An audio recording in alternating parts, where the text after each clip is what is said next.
We are live.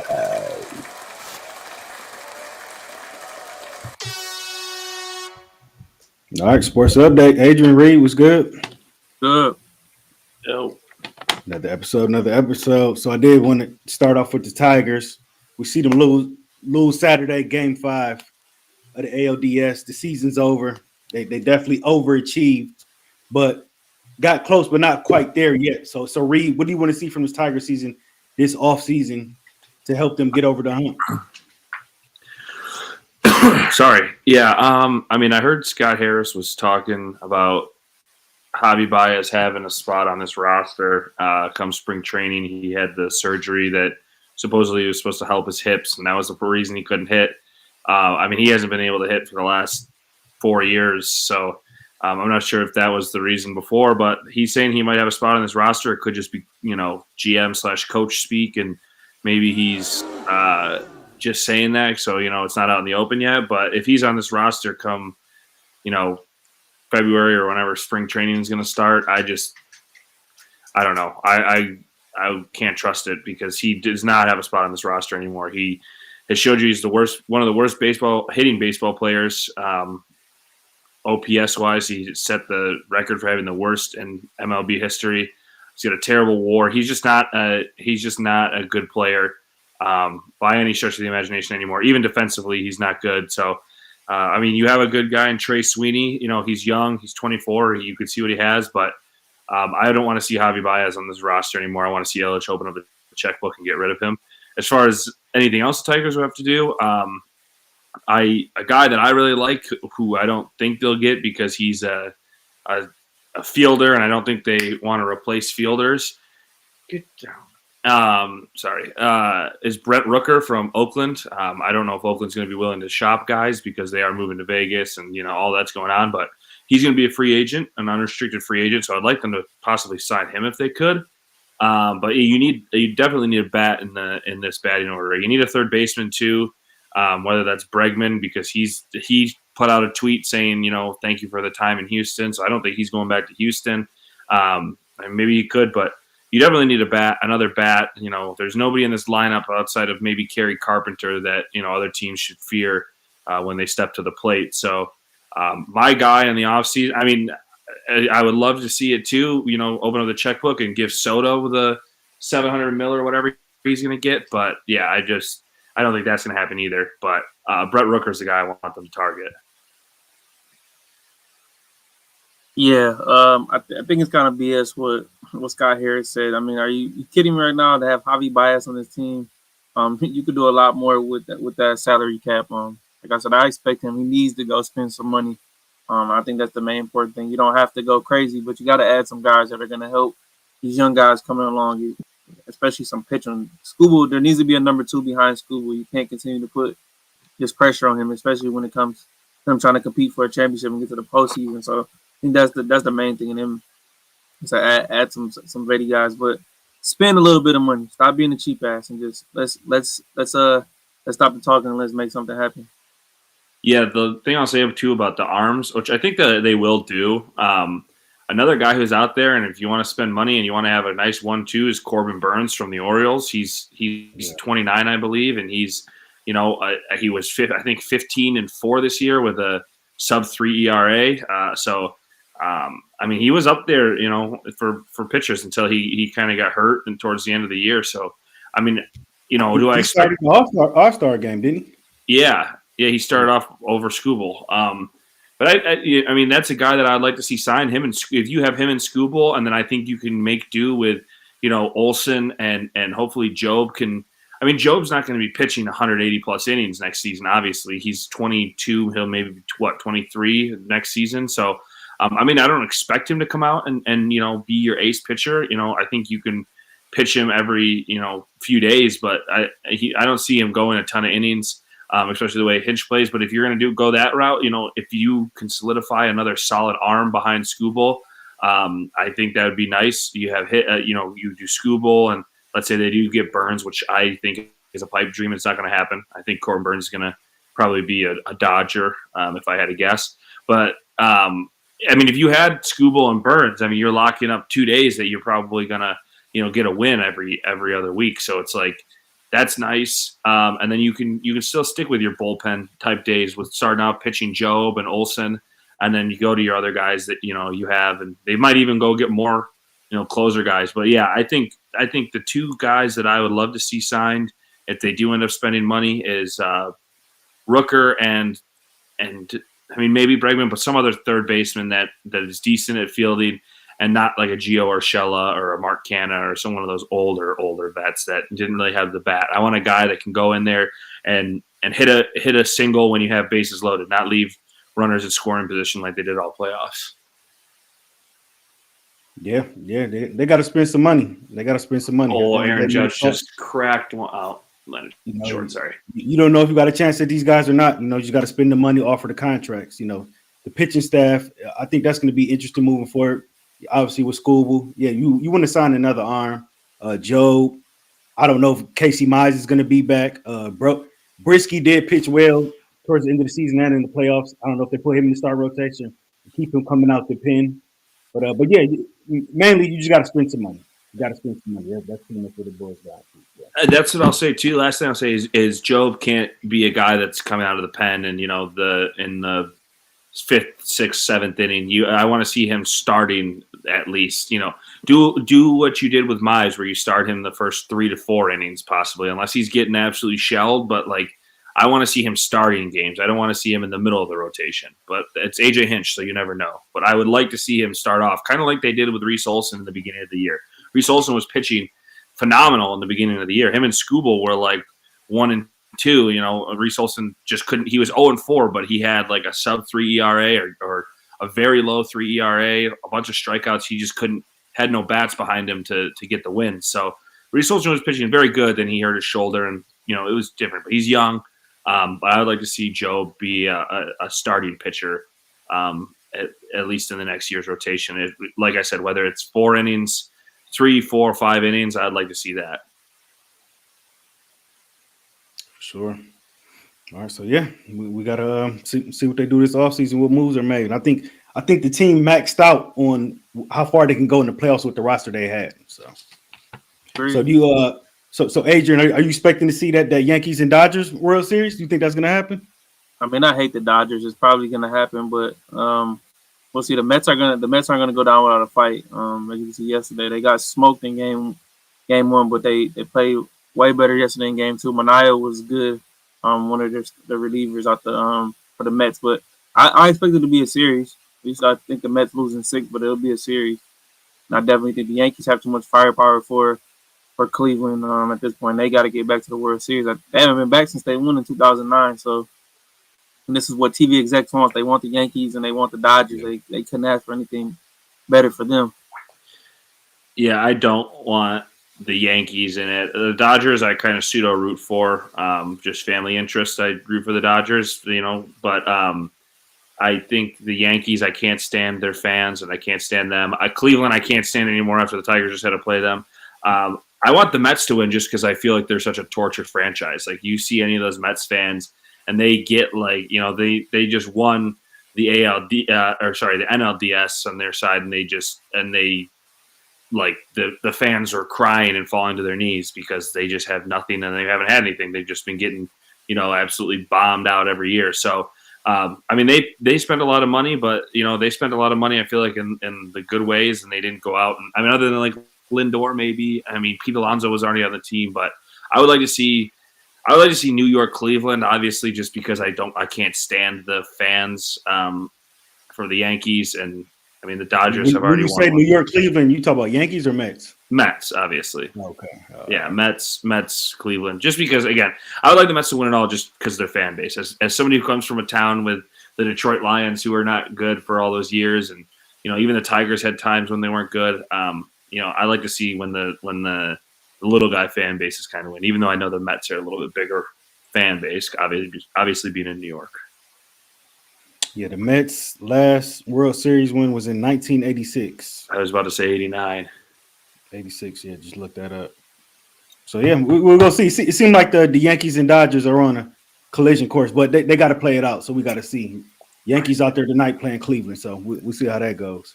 3-0 right now in the top of the third. Yankees are up. Yeah.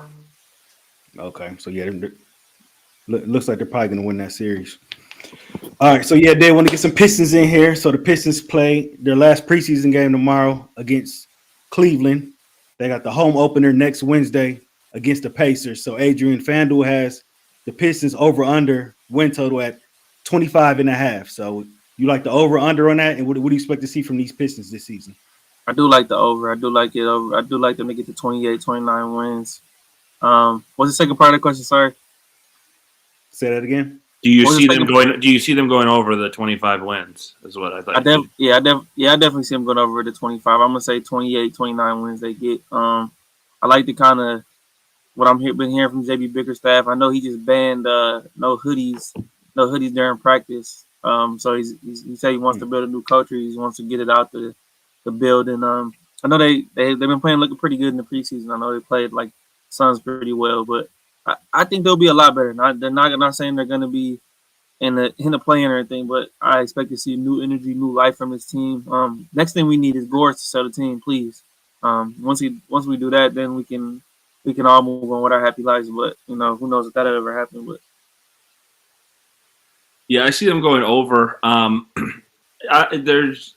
Maybe it's just me drinking the Pistons Kool-Aid, but it seems like Gores is kind of after this Trajan Langdon thing, and it seems like he's kind of let Trajan kind of do a little bit more of the running, and Bickerstaff do a little bit more of the stuff that they need to. But I could just be again drinking the Kool-Aid. We'll see what happens later on in the year if they're they do win those 20 plus games, or maybe they're fighting for a play-in spot since there's been so much Detroit magic going around with these teams. Maybe they are fighting for a play-in and they do spend money. Maybe Gores will shell it out, but we'll see. I don't have faith in it. I'm not trying to defend the guy or anything, but I like the moves they're doing.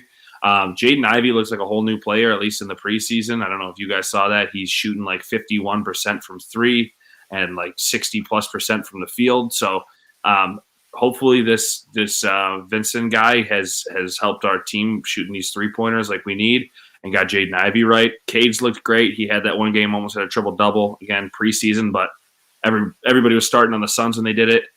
Tobias didn't look too good against Golden State, but, I don't expect those guys to come out and look great, the first 4 games of the preseason when they're, all trying to get the chemistry together and trying to figure out what lineup they want to run. So, I'm excited. I think they go over 25 too. I think, obviously playing the East a little bit easier side of the country, but I guess they have a harder schedule this year, so we'll have to see.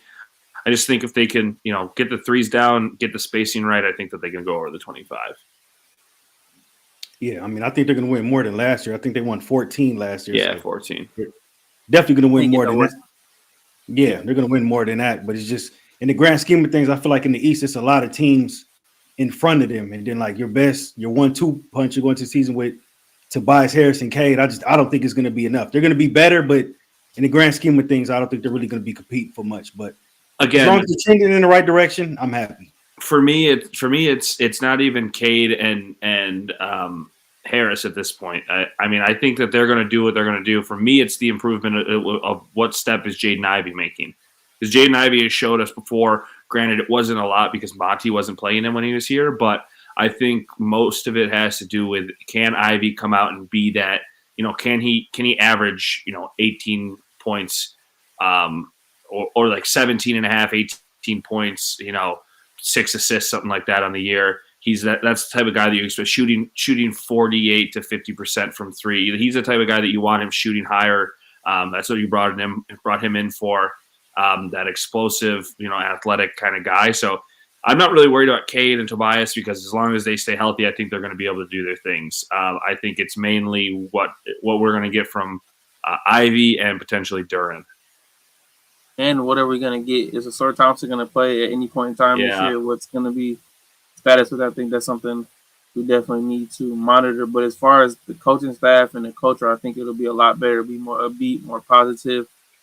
I think for us three, we just need to see stock up rather than seeing the stock just continues to drive down over the last couple of years. We need something that we can build on and look forward to. Because like we talked about before, the Orlando Magic, the Indiana Pacers, the Atlanta Hawks.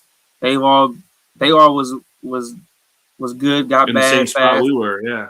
and now look where they're at. You know, you gotta learn how to build a team, and I think hopefully Tom Gores can just stay his ass out the way and let Trajan Langdon and company and JB Bickerstaff do their thing and build this team the right way.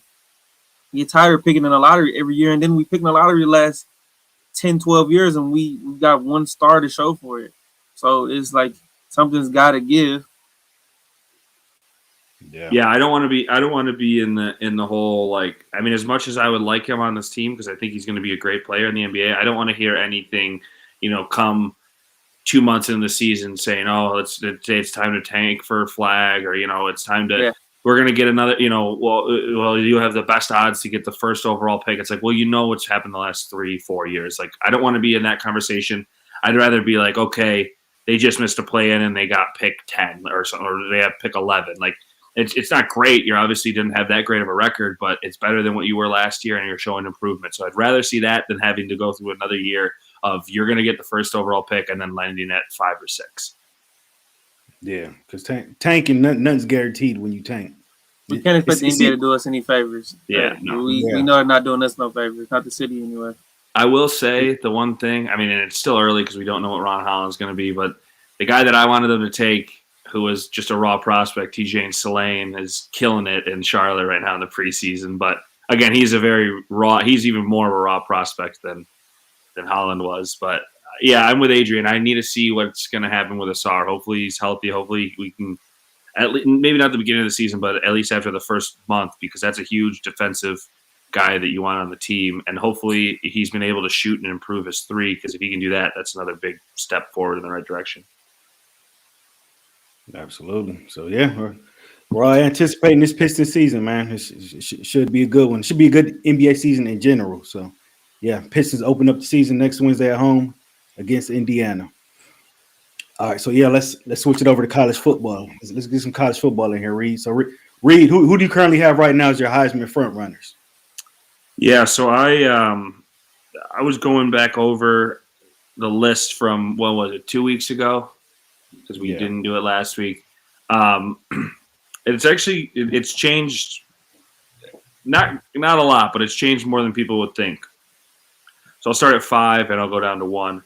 Cam Ward's still up there in the top 5 only because his team hasn't lost yet. He's thrown for 2,200 yards, 20 touchdowns, 5 interceptions. He's 30 QBR. The only reason he's so low, in my opinion, he almost just lost to Cal last week, and the week before almost lost to Virginia Tech. Outside of that, they haven't played anybody great. He is in the ACC. I think that should be held against him for sure in Heisman voting, because your numbers are going to look great when you play in the ACC. Jalen Milroe I have at 4. The only reason I have him at 4, they did beat UGA at the time, although they lost to Vandy. That's not great, but the defense probably could have done more to stop Vandy also, and Jalen Milroe was doing on offense. So he's at almost 1,500 yards passing, 14 passing TDs, 319 rushing yards, and 11 TDs. So 11 rushing TDs. So I think that is, when you're in double-digit passing and rushing TDs, I think that gets you in, that should put you in the top 5 for sure. Number 3, this is a guy who moved high up my list, and where I don't think he's the greatest prospect when it's going to be coming into pros. He's had some big wins already, and that's Dylan Gabriel. He's thrown for 1,790, 13 touchdowns, 3 interceptions. He is 10th in QBR, but he has 3 rushing touchdowns. He beat Boise State, who's ranked 15th right now. Obviously, when they beat them, they weren't ranked 15th. He just beat Ohio State, and then he's beat MSU, who I think is still a good team defensively. I just think that they have a lot of things to work on, a lot of injuries. So Dylan Gabriel's jumped up the list because he has the most impressive wins, and his stats are still great. A guy that I moved from 1 to 2 because he just hasn't really done anything more than he's already done that's impressive, is Travis Hunter. He's still at 500 yards receiving. He's got 6 touchdowns, I believe, this year, and his defensive stats are pretty much the same as they were 2 weeks ago when they played. And number 1 is my guy, obviously, and everybody else's. I just think he's the hottest name in college football right now, and that's Ashton Jeanty. 1,248 yards, 17 touchdowns. He's rushing for 9.9 yards per carry. That's pretty impressive to me. He's already on pace to beat Barry Sanders' record, obviously. He has more rushing yards in 6 weeks than Barry Sanders had. Now, Barry did it in 11 games, and they have 13. So there is something to say about it. But in the same record or the same pace right now, if he keeps going at this pace, he'll beat him by 11 games, and then obviously go higher than that because he has the 2 extra. But I just think that a lot of people will say he plays in a bad division. Boise State's not anything to write home about, but they are ranked 15th, and I would credit probably 80% of that to being Ashton Genty why they're ranked 15th right now. Because when you rush for 200 yards a game basically, and you're automatic for 2 touchdowns, I think your name deserves to be number 1 in the Heisman. And also, I don't care what anybody says because I'm tired of quarterbacks winning, and I put 3 quarterbacks in the top 5. I'd have Travis Hunter, who's playing great both sides of the ball, and give me a running back because they say running backs are useless these days. So that's the list. Okay. Yeah, I have no problem with it. I love the list. So however you want to go, I definitely, me and Reid talked about this earlier in the week before we even came on the show. Like we mentioned in the group chat, just very, like we talked about, it's very frustrating that the Heisman is just essentially, it's almost like the NFL MVP. It's almost a quarterback award, and we should just acknowledge that if you're not going to give other guys a true shot, then it's almost impossible. But Travis Hunter is playing both sides of the football, and it's just for him to even be in consideration right now. Then I know he got banged up in the Kansas State game. If he plays most of the game, I believe they find a way to win that game. But Colorado is definitely a much more improved football team. Ashton Genty, a lot of times people don't get to watch Boise State because of how late their games on. But I know it was 11 o'clock last Saturday. I watched about half, and I seen what I need to see. They kind of messed around, but they pulled away. Their quarterback's not that great. That's the problem with them. It's just not a sexy team, but they are playing UNLV coming up, and that's another G5 school in consideration for college football playoff spot. One guy I want to mention, I kind of wish they would not have lost last week. The way they blew this game, and we talk about this team all the time. They were primed up to have a good season, and that is Ole Miss. Trey Harris, the receiver for Ole Miss, is a stud. He wasn't even supposed to play. Mm-hmm. He wasn't supposed to play this game, and he ended up playing. Well, Ole Miss found a way to blow the game in a numerous amount of ways. So there were 2 losses. Jackson Dart leads the country in passing yards, but when it matters, Ole Miss doesn't win these games. So I think that hurts them. How they win this game, then we can possibly talk about it, but they just don't come up clutch. But overall, I like the defense at Ole Miss that just they can't seem to stop anybody. Trey Harris should definitely be in that, and if he's hovering right at 5 for me because I have watched him and I like Trey Harris a lot. I think that he's a phenomenal wide receiver, and like you said, been banged up, but he's still performing. He's got 9 touchdowns this season or something like that, I think, and almost 1,000 yards. So, some feedback here. David says Drew Aller needs more Heisman recognition. I mean, it's so tough because I've just seen what Drew Aller is before. I mean, he's obviously looked better than he did last year, but it's just there's something about Penn State just not being. They get into these like knockdown, drag out games where they either score like 6 points in the first half, and then they end up winning like 28-24 on the end of the game, like they did against like Bowling Green. And I don't know. It just, I mean, Drew Aller is playing well. He could definitely be up there if you wanted him to. I don't know. I don't have faith in Penn State or Drew Aller later. They play Ohio State, right? It's coming up soon. Yeah. Yeah. If he beats Ohio State, he'll be in the mix. Yeah. I'll put him in there. Yeah. If he beats Ohio State, I'll have consideration for it. But as of right now, they did just beat USC. But USC, I think, has showed us that they're frauds.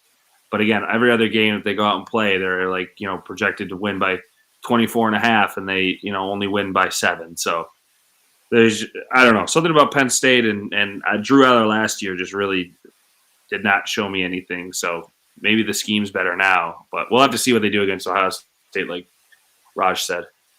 They play Ohio State on November 2nd, so they have a bye week this week, and they go to Madison and play Wisconsin, and they host Ohio State. That's the same day as the Michigan-Oregon game as well. So that's the same day as Michigan State, Indiana too, which I will be attending. Well, not the game, but I'll be tailgating that game. Sure.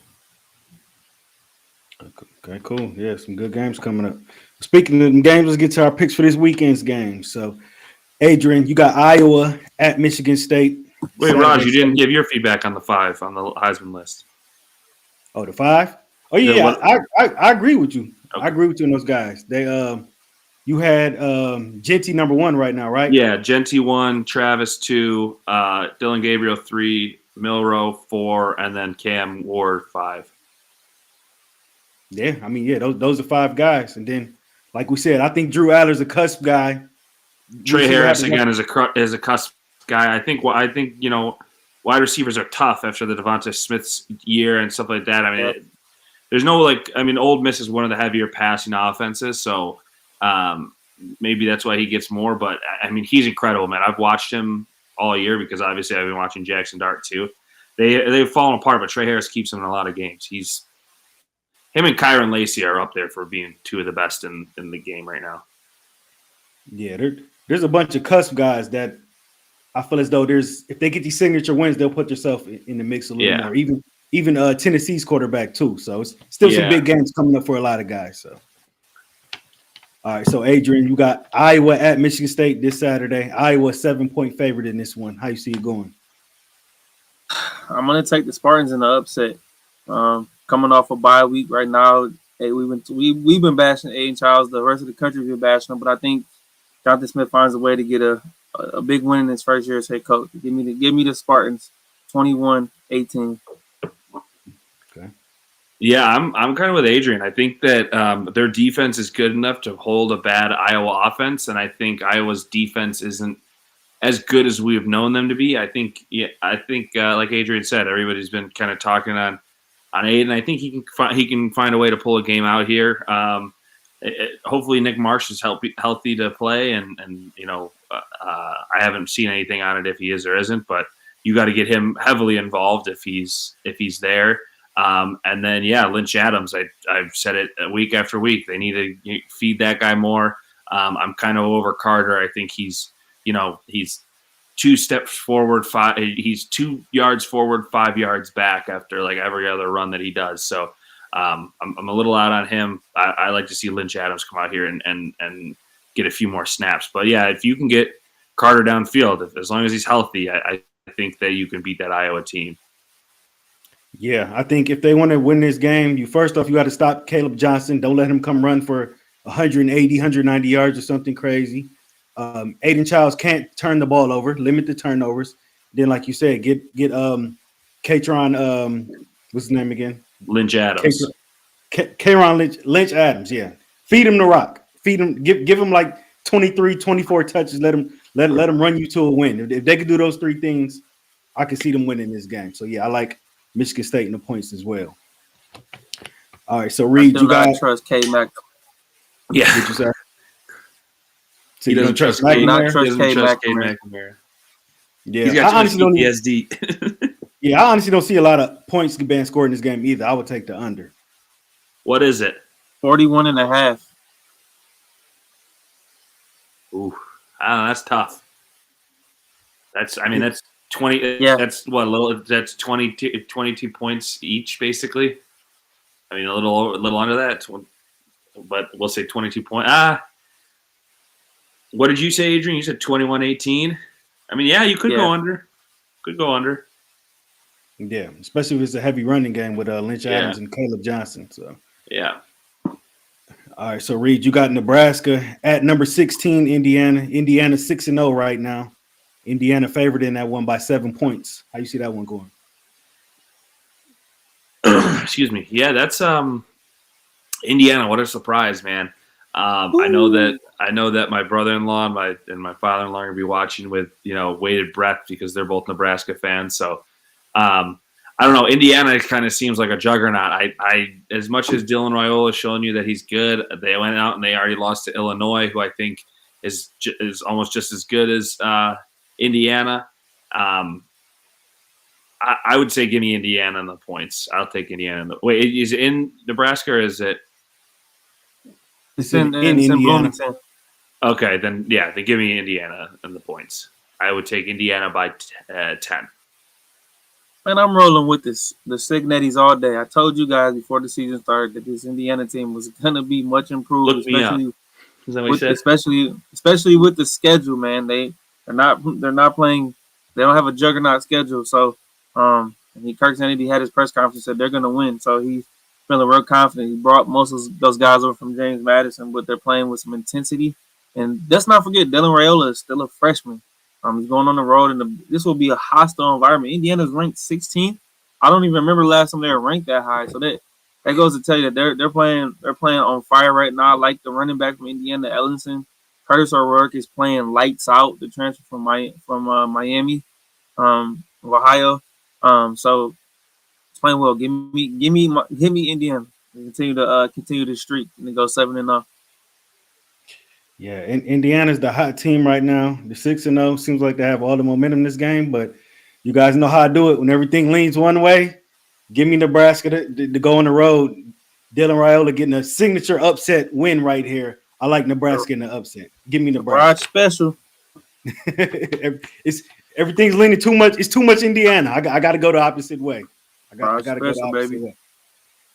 So Last Adrian, time Indiana was ranked, I think it's saying 27 or 20. I'm sorry, 2021. They were ranked 17th coming into the preseason polls, and then they lost 34-6 to Iowa in week 1.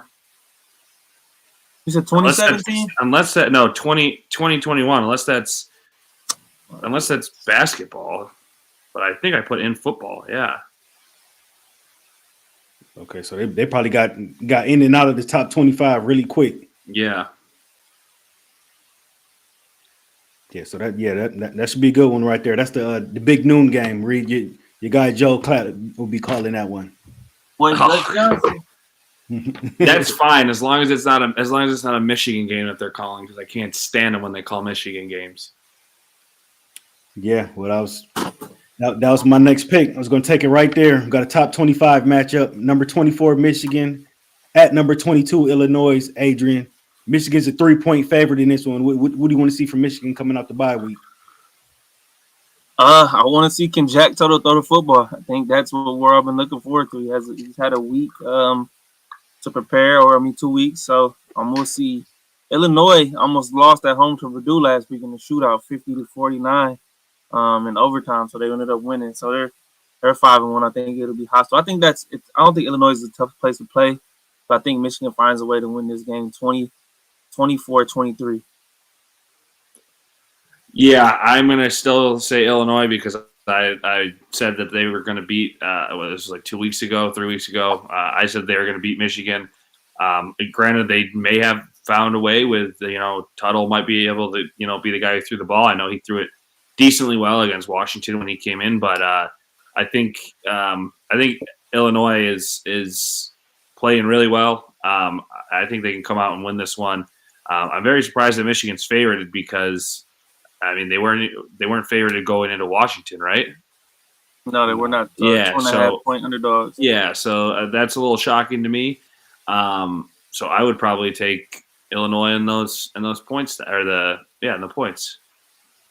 Michigan's favored by 3. Yeah, so I would take that. It's basically a pick 'em because the home, basically a pick 'em. So you go either way. I just think Illinois. Like Adrian said, they almost lost in a shootout to Purdue. Purdue's not great, but they're also not. They're not Vandy, who did beat Alabama, but they're not Vandy. They're still a pretty solid program. I think that Michigan's defense just isn't really what we anticipated to be in the beginning of the season. I think Illinois can come out. I think that they'll be able to outshoot them in this game. I think Michigan could score 20 points, but I don't think that they can hold Illinois. They couldn't really hold Washington either. Everybody thought that Washington wasn't gonna be able to score on them, and they came out and they played really well. So I'll take Illinois in the points. And that's not just me not being a Michigan fan. I don't know. They haven't looked great this year. So I don't feel confident about my pick. Let's just say that. So if they lose, it won't surprise me in the slightest. Well, I'm confidently go ahead and pick Michigan. I think Michigan is just a better team overall than Illinois. I think Illinois could beat Michigan, but I think the fact that Michigan got the chance to come out the bye week and regroup Tuttle can actually throw the ball down the field. He's not orgy just throwing 2-3 yard passes, getting batted down the line of scrimmage. I think he got some chemistry, some camaraderie with Loveland, Samaj Morgan. I think Khalil Mullins, I can see him having a good rushing game, him getting 2 touchdowns, 2-headed monster Donovan Edwards. I'm going with Michigan 23-16 in this one. Taking Michigan in the points. All right, Adrian, you got number 7, Alabama, at number 11, Tennessee. Bama's a 3-point favorite. How you see that one going?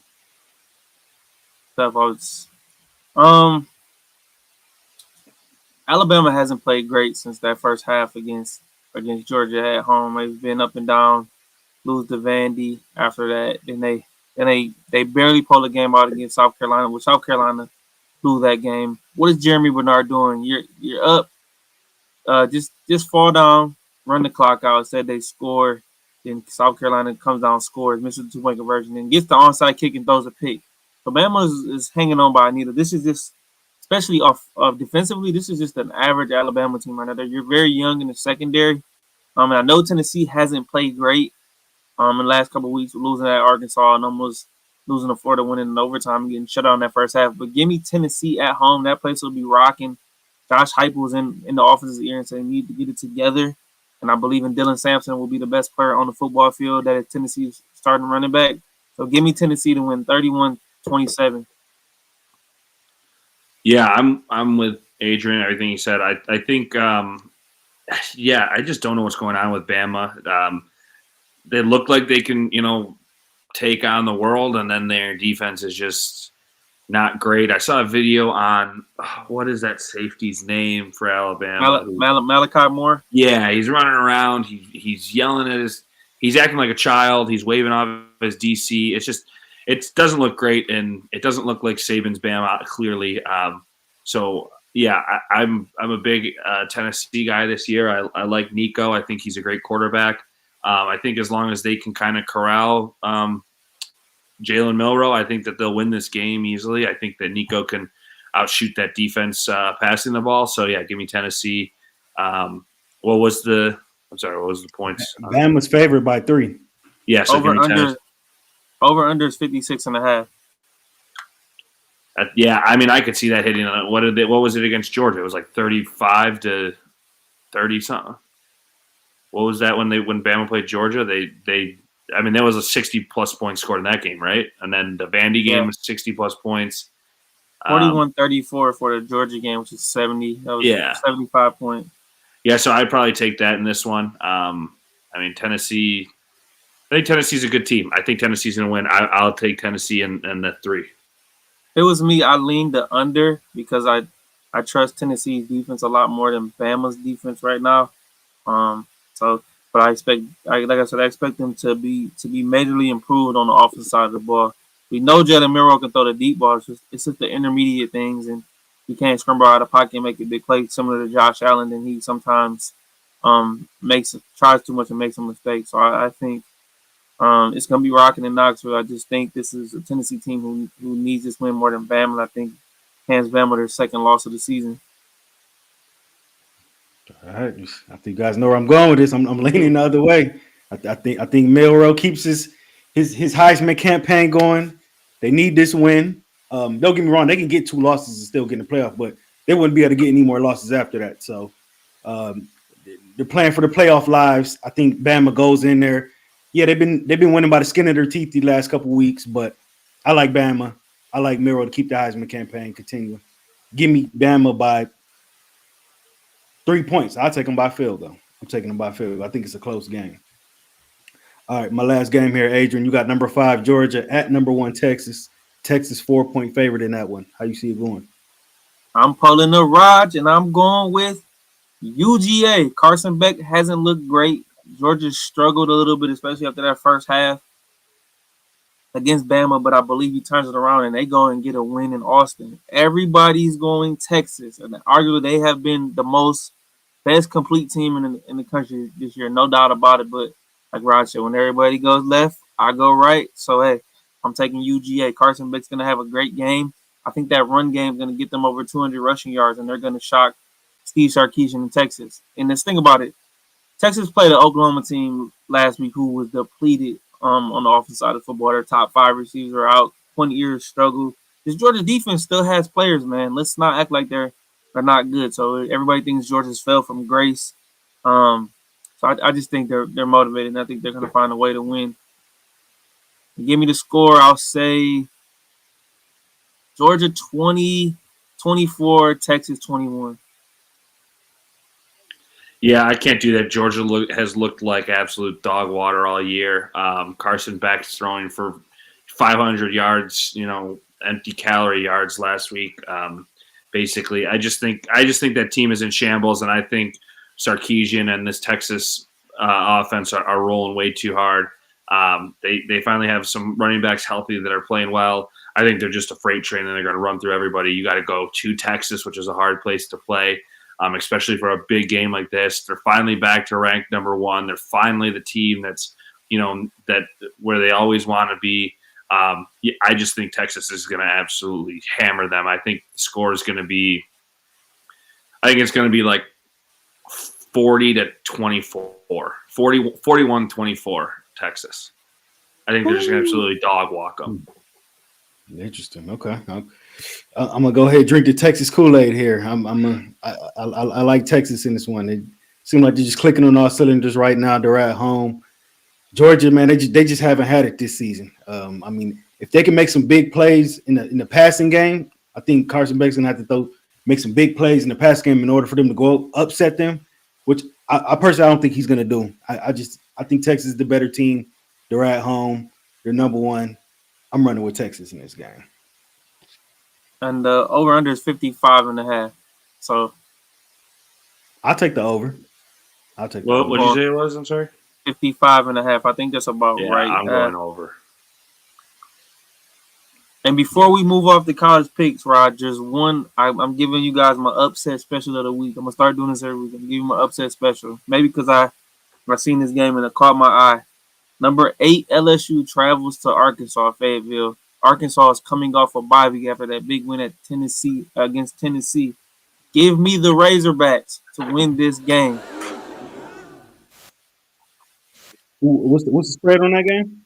It is LSU minus 2.5, over under 55.5. And this is as long as Taylor Green plays. As long as he plays, this is the way I'm leaning. I like it. I don't think it's bad. LSU has shown you that they lost to USC. I think anything happens. And Arkansas has played some good football this year. Every time I look at those games, they seem to be somehow, either winning or they come out on top. I like it. I think that it's not a bad play.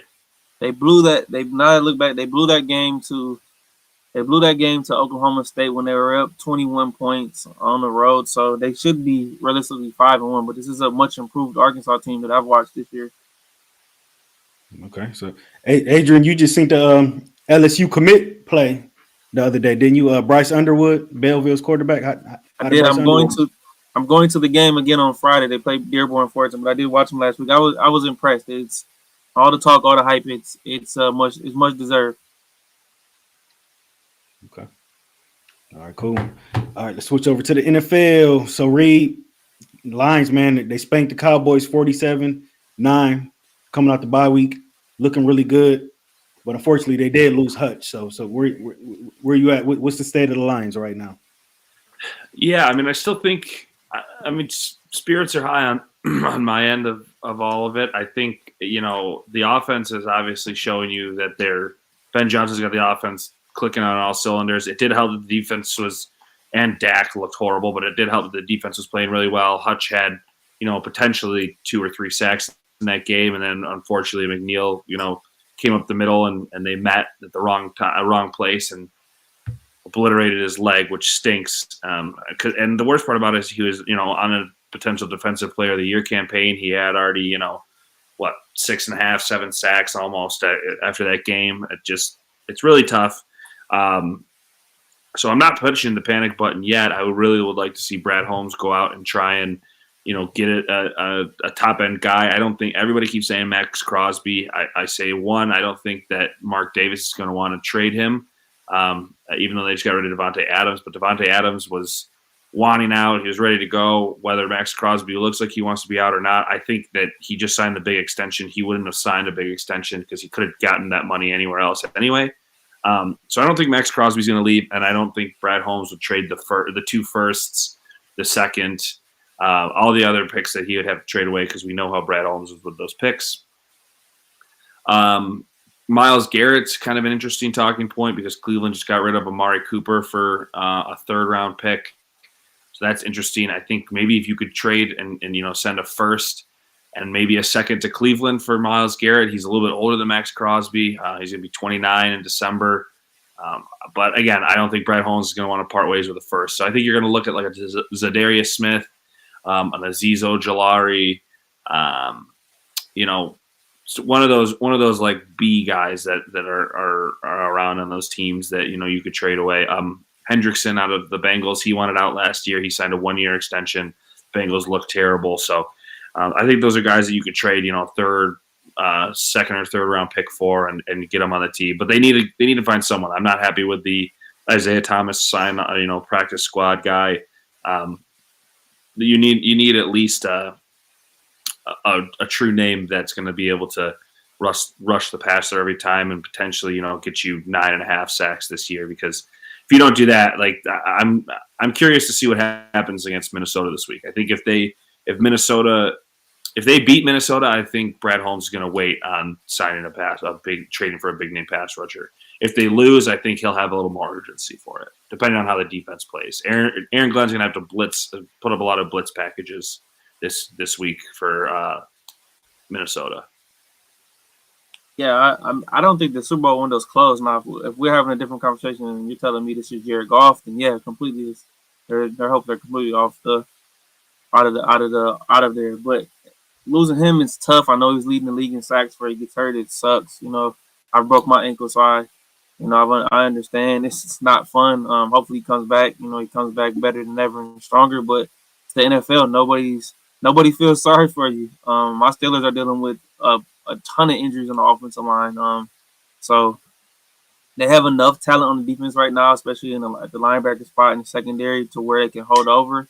So I do, like Reid said, you got to go find somebody. Maybe you can go looking at a guy like maybe Emmanuel Agba from Miami. Miami's struggling right now. He was solid. He played for Cleveland. Maybe a Sebastian Joseph Day from Tennessee. Just you got to go find it. But I believe Brad needs to get this going now. Like, let's not wait on this, and let's help get some guys in there that's going to help produce. You don't need a superstar, but maybe you can get 1 or 2 guys, get a committee of guys just to be productive and just where you're not out there playing 4th string and practice string guys, so you're not getting abused and making that secondary have to cover too long. But I do expect Brad to make a move. Super Bowl window is open now. You have to take advantage of it because, as we know from year to year in the NFL, things change. Guys get hurt.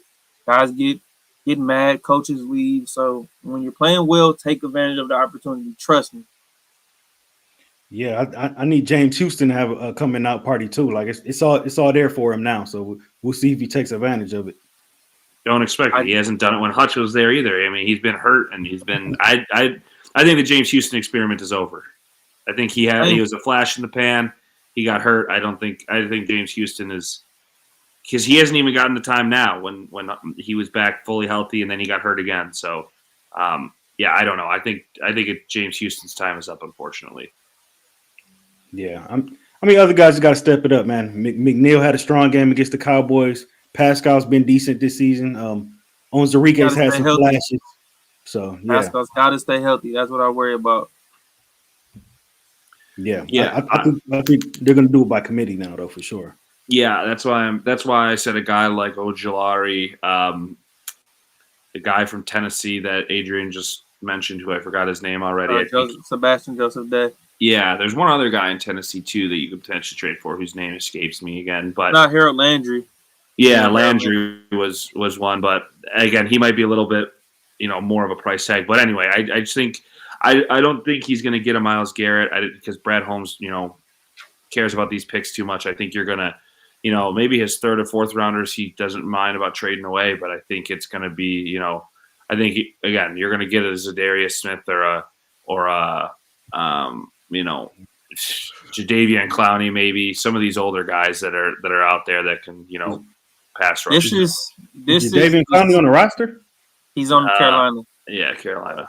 This might sound a little. I'm gonna just throw this out here, but I just thought about it. Trey Hendrickson. I know he's five. He's got 5 sacks right now. He's been pretty mad about getting a contract extension with the Bengals. I know his time's coming up, so I mean he has the leverage in that situation. And as we all know, the Bengals owner is notoriously cheap, and they still got to pay Jamar Chase and possibly T. Higgins. So that's something to monitor. Maybe Trey Hendrickson's been nothing but productive.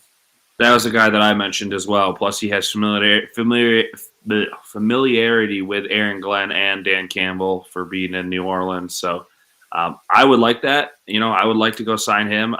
I still would like another guy with him, but I think he's probably one of the guys that he's probably – I mean, obviously, your Myles Garrett, your Max Crosby are going to be, but for the price, he's going to be the closest thing you can get to Hutch without it being Hutch. The style of play that he plays, I think that he is obviously a little bit older, but he's the type of guy that I think fits the culture very well. And, he's going to be 30 by the end of this year, but, let's say he comes here, you give him, a 2-year deal. Hutch comes back next year. You have 2 great pass rushers.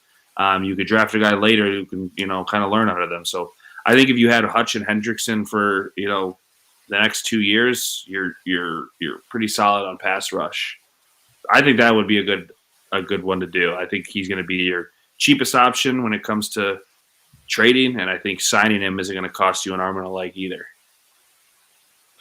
But David said trade for Hassan Reddick. No, I do not want any part of Hassan Reddick. He already is crying about being in the Jets. You trade for him, he's just going to bring more drama to your team. I don't want any part of him. Damn, I'm cool. I'm cool with bringing Hassan Reddick here. He's fresh, healthy. He hasn't played any games. Yeah, but still, he wants like $30 million, and I don't want to give him the $30 million when you have to already pay Hutch and you have to pay other guys. He wants a big time contract. If he said, "Okay, I'll come here," that's the only problem. Yeah, if he said, "I'll come here," I mean, you just signed Aleem McNeil, like I said to you guys, 40 years. I mean, he's getting $24 million a year. You just signed, Sewell's got his money, St. Brown, Goff. Like, you're paying all these guys. Granted, we talk about the cap, but like, you still have to pay Hutch. You still have to potentially pay J-Mo. You still have to pay, maybe a guy like Reeder, unless he goes after 2 years. He is older, but you still got to pay other guys. I don't want, I'd rather go and get Hendrickson, who's I think pretty much the same age. How old's Hassan Reddick? 28? 30, I believe. 30. So Trey Hendrickson's 29. He'll be 30 this year. I'd rather just go get him. I think you get the same production, and I think Hendrickson would want to be there more. He'd cost you less, and I think he's less of a diva, as much as that is bad to say. I just don't know what's going on with Hassan Reddick, and I just think it's weird that you're not – I mean, obviously you're holding on because you want more money, but, like, you should have never left anyway, I guess. Like, it's just – he said he'd want to go back to the Eagles now. It's just weird.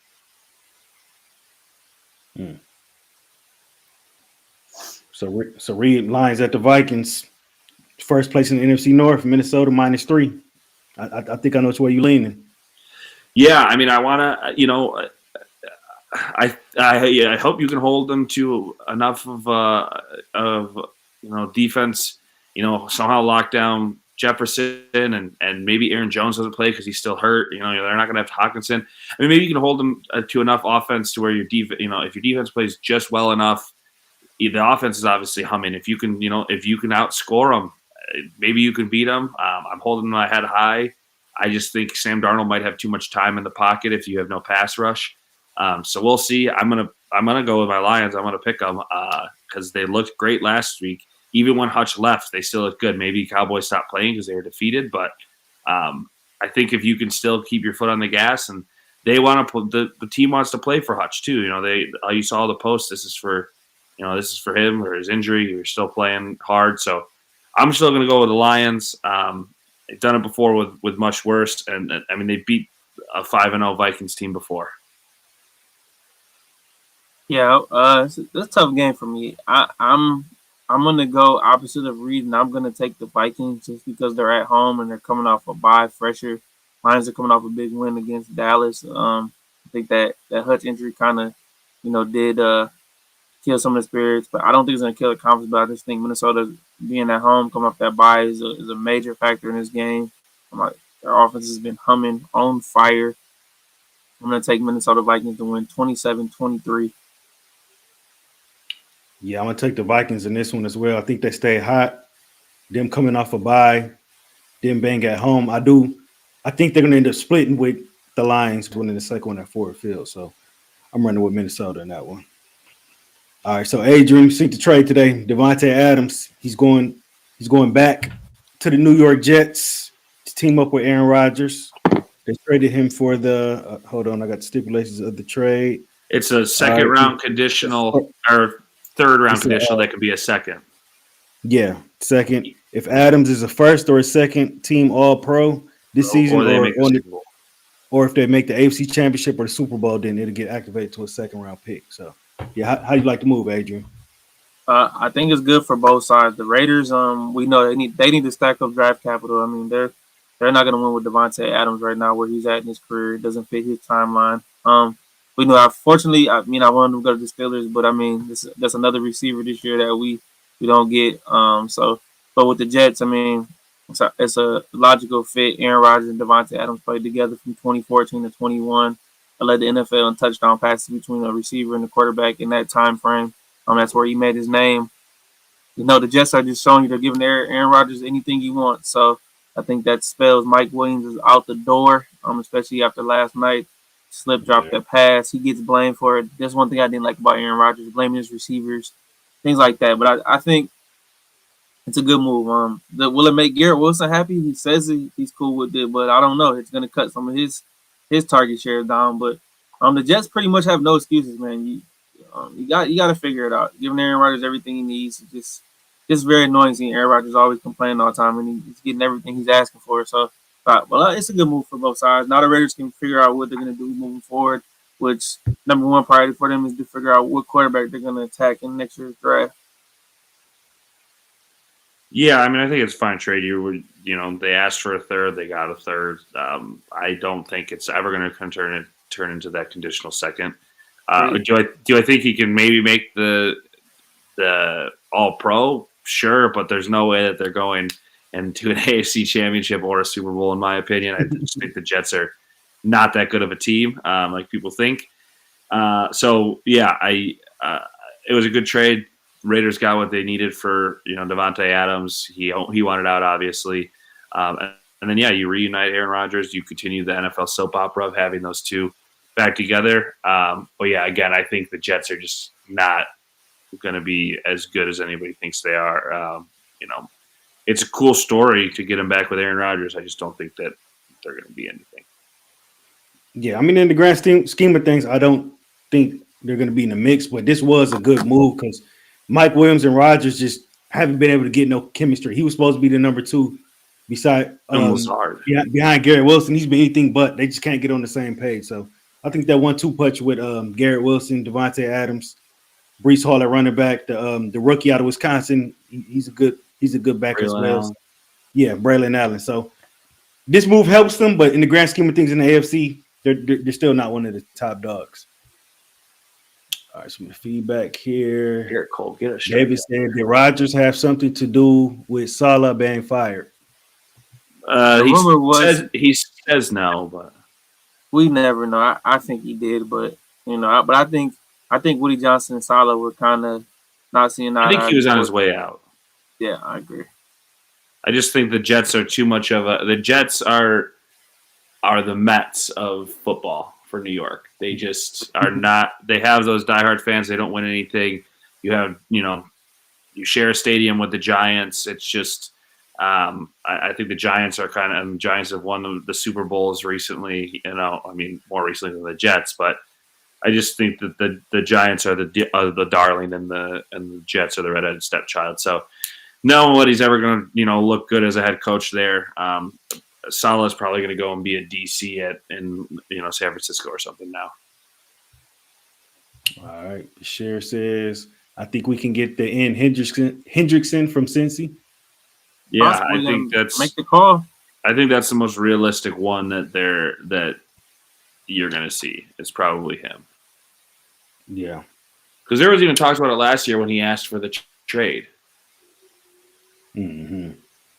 All right, so Reid, another receiver went to the AFC East.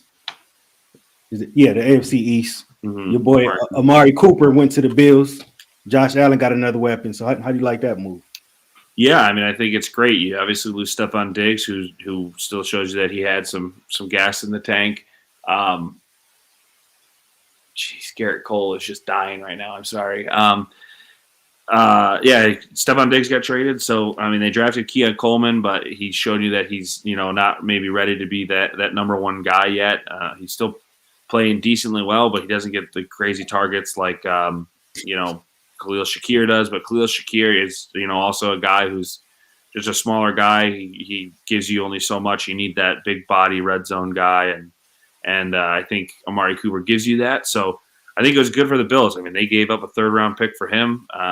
They're still trying to go for it. Their defense is reasonably solid. They're fighting off some injuries with Ed Oliver and Gregory Rousseau and guys like that have been on and off. So I think it was a good. I think it was a good pickup for them. I just think, they probably need a little bit more help at wide receiver, but unless Keon can kind of get his feet now that Amari Cooper's here, pick his brain. But yeah, I think it was a good pick for them. I think they're favored, obviously, to win the AFC East. Dolphins have a dead quarterback. Rodgers just got Devontae Adams, but they just beat them. And then who else? Then the Patriots are just lifeless. So I think you got it's wide open for them to take the AFC East. They'll win it again. Yeah, Bashir said the Bills still aren't going to win anything.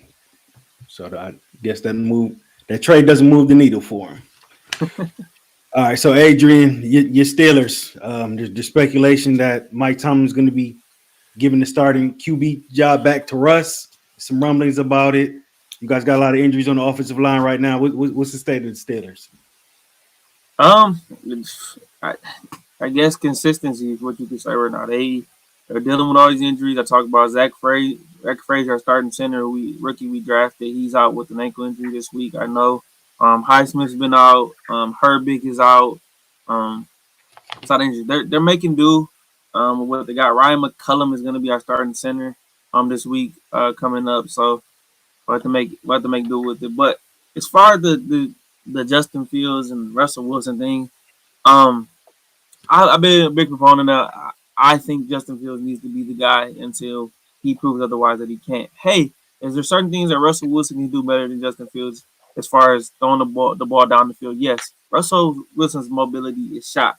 But let's be real. It's all politics here. So at some point in time, they're gonna find an excuse to take Justin Fields out to give Russell Wilson a chance. And being a mature guy as Justin is, I think Justin will be okay. I just think that doing it now is not the right move to go because he's still trying to build chemistry with this team, and it's going. He's got him off to a 4-2 start. Is his stat sexy? No, he's not turning the football over. Yes, he has 5 rushing touchdowns, 5 passing touchdowns, 1 interception. My big thing with Justin Fields is he's not trying to run if he doesn't have to. He's scrambling out the pocket. He's got to be better with his accuracy moving. But I'm not going to, like I said, bench him and start Russell Wilson, especially if the Steelers are winning. But, hey, I'm not the coach of the Pittsburgh Steelers, so Mike Tomlin has the answers. So I guess we'll see in practice if he decides to say, hey, let's start Russell Wilson. I think he's the guy. But for me, you don't bench a guy because he's winning. He's winning. That's what they're doing. They got 2 more games until the bye week. Jets Sunday Night Football, and then they got the Giants on Monday Night Football, and then they get to a bye.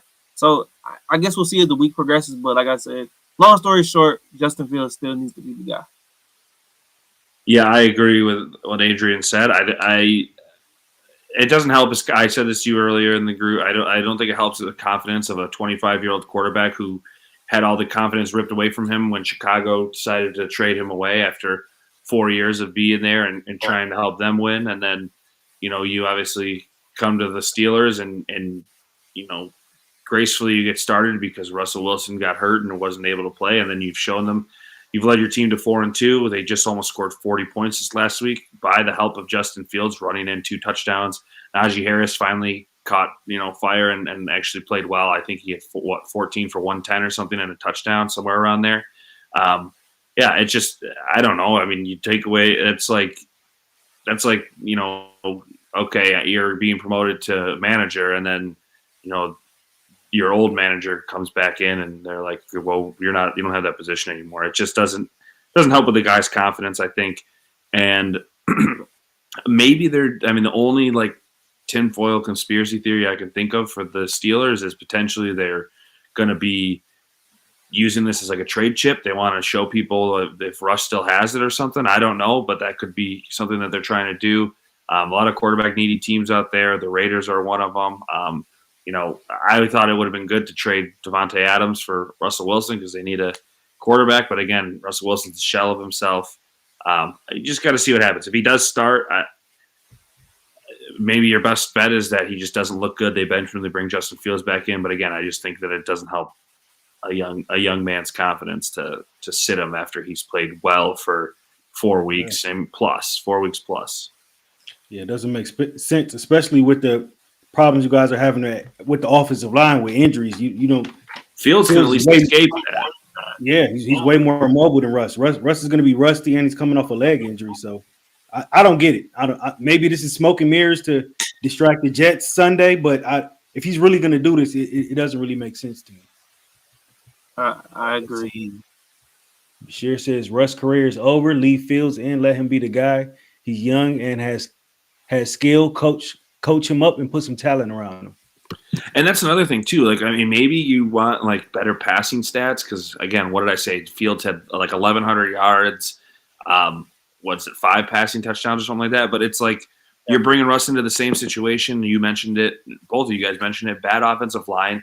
You have George Pickens. Maybe they want to like build up George Pickens' confidence. I don't know, but you have George Pickens, and that's like it. Calvin Austin. He's all right. He showed you that he's good. Roman Wilson's been nowhere to be found since this injury. It's just they're kind of in a weird limbo with wide receivers. So that would have been a team that would have been cool to trade for. One of the whether it's Devontae Adams or Amari Cooper, but maybe they just feel they can wait, and maybe this next year's draft is going to be loaded with wide receivers. Maybe spend a first and a third on wide receivers next year. But it's just I don't know. It makes no sense because it's not like Justin Fields is not getting the most out of this passing game, and like you said, Raj, if they the Jets have a good defense and they're going a good defensive line. They're going up against a depleted Steelers offensive line, and Russ can't escape like he used to be able to escape coming off of a leg injury, like we've mentioned. Like he could be taking a lot of sacks this game. That's what I'm saying. You can see in the Raiders game, some of the Raiders defensive line was getting pushed, especially Max Crosby, and Justin Fields was able to escape some of these bad positions the offensive line put him in. Yeah, and mind you, they're hurt, so they're making the best of it. But he's the best fit for what Arthur Smith likes to do in his offense. And think about it, when he was in Tennessee, he had a younger Ryan Tannehill who was athletic.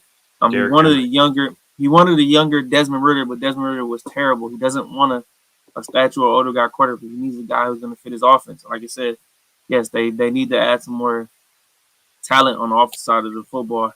I love Pat Freiermuth, but teams can cover the middle of the field and don't have to worry about anybody else besides George Pickens beating them. So there's a lot of variables and a lot of factors that come into play. But they are working on borrowed time right now because if you think you're going to have Justin Fields your future quarterback, just solidify it. Now I don't call it what it is, but knowing Mike Tomlin, you know what he likes to do. He's a great talker at the podium, and he's gonna say a lot without saying anything. So we know how it goes. I've been dealing with this practically my whole life as a Steelers fan since the time he's been coach since 2006 as Bill Cowher retired. So it is what it is.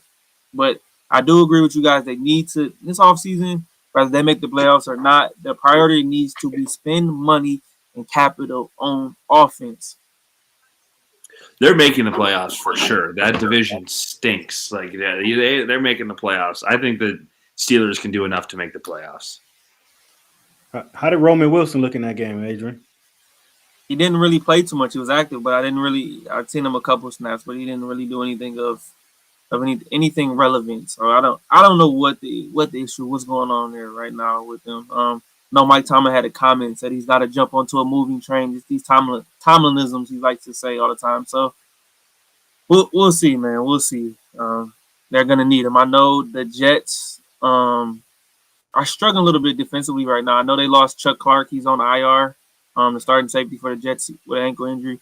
And then DJ Reid left last night's game with a groin injury, and some guy, Jeremy McNichols, came in and he got attacked by Josh Allen. So Jets are dealing with some injuries in secondary. So got to take advantage of it because we know Sauce is going to be on George Pickens this week coming up. Yeah, that should be an interesting game Sunday Night Football. Who you liking in that one? You running with your Steelers? I got to run with the Steelers. These next two games, like I said, are a must win. I before the season came, I predicted that they would needed to go 6-2 at the halfway point before the bye week, which the bye week comes at a perfect time, right in between the middle of the season. So you got to win this Jets game and you got to win this Giants game. But give me the Steelers to win 23-16. Okay, I wonder if Devontae Adams is going to suit up in this one. Oh, he's playing. They said they wanted him to. I think, unfortunately, and I don't want to, be the wet blanket. I do think if Devontae Adams plays, I think that they can end up beating the. Oh yeah. I think their offense is good enough to compete with the Steelers' defense. I don't think with Russ that the Steelers' offense is good enough to compete even with a hurt Jets defense. I just think if they do end up starting Russ, I think they lose. I don't think Russ is going to help you in any way, shape, or form.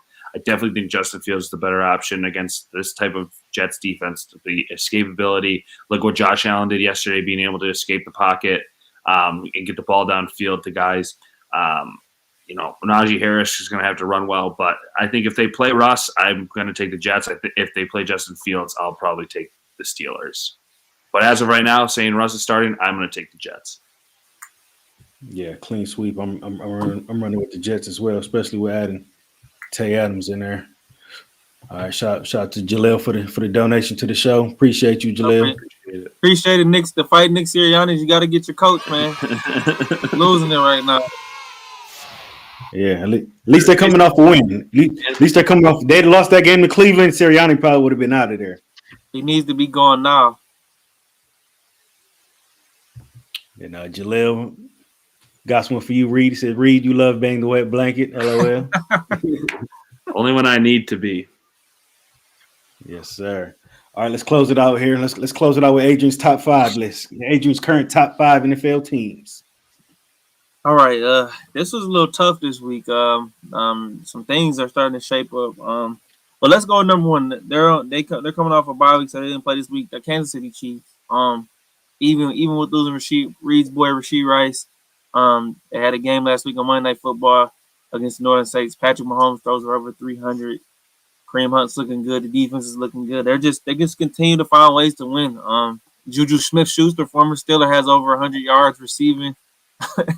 Travis Kelce has a good game. 9 catches. It's Patrick Mahomes, man. Nothing more else to really say. Best player in the league. Number 2, it kills me to say this because it's one of my rivals. Are you going from 5 to 1? He went 1. I'm going to 1 to 5. 1 to 5. Oh, 1 to 5. Okay, all right. At number 2, we got the Baltimore Ravens. As much as it hurts me to say this, on a 4-game win streak right now, they're found their groove right now.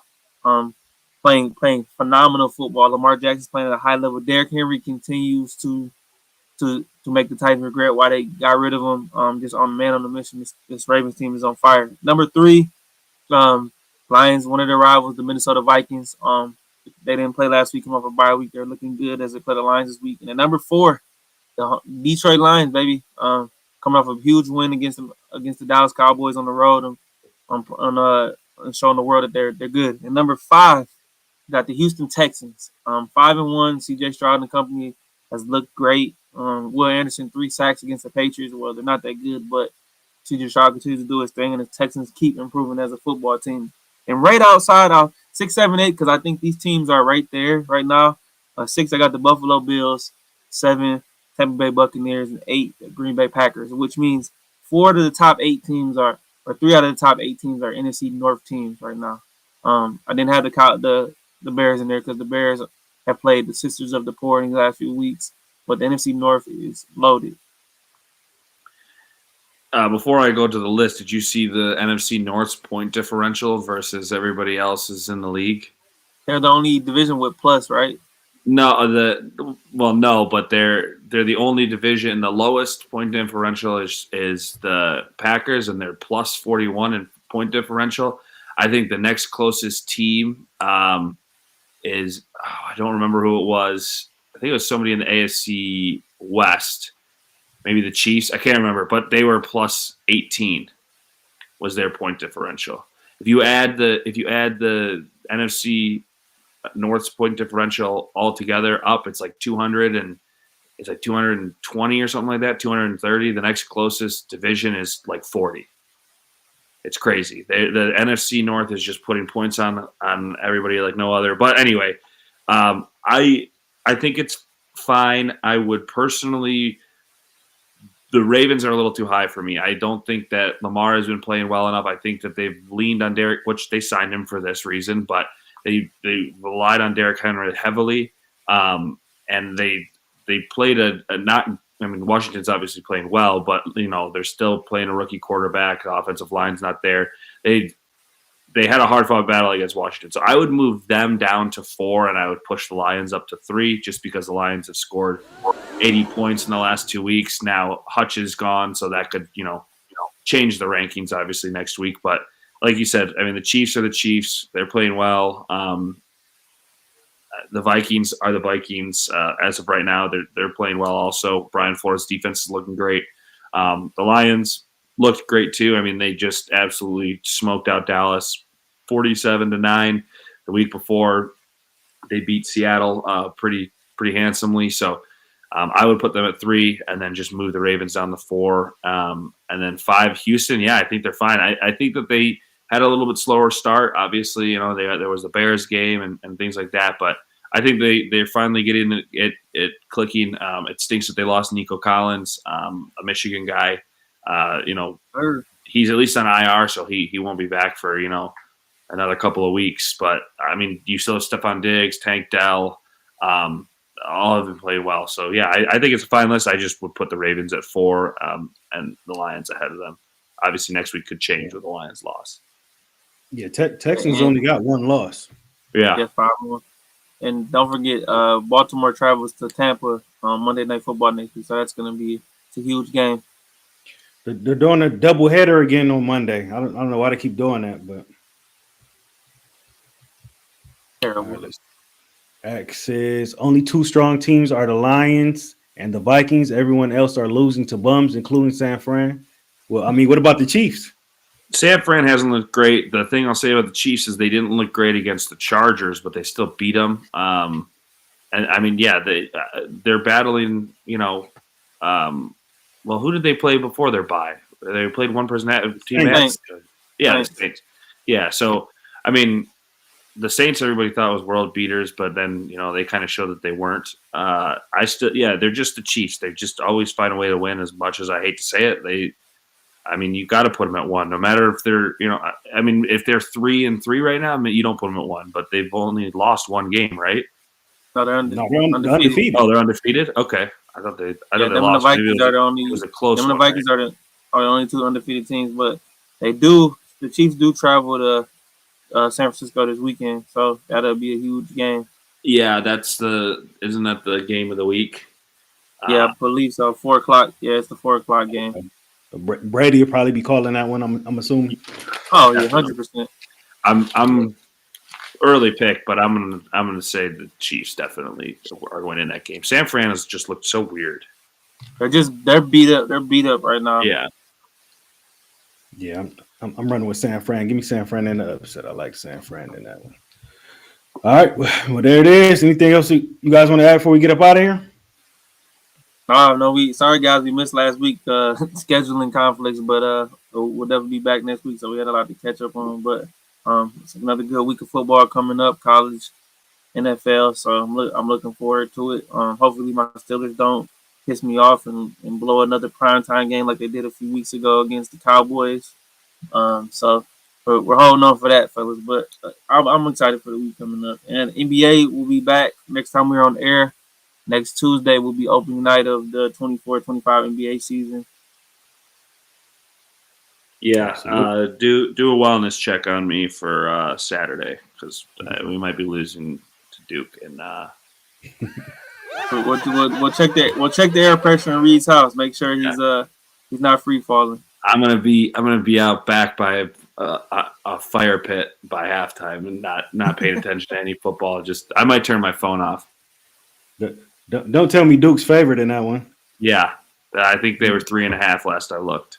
You did get a commit today. You got a 6'5" interior offensive lineman from Jacksonville. So we'll wait until he sees them just get absolutely demolished by Duke, and he'll be gone by 2 weeks. In 2 weeks, so Michigan is trending for a 5-star offensive lineman right now. So we'll see if they can close the deal on that. All right, yeah, there it is. Good show, fellas. Everybody watching, make subscribe to the channel, like the video, and sports update. We'll see you guys next Tuesday, 8 o'clock. Peace. Peace.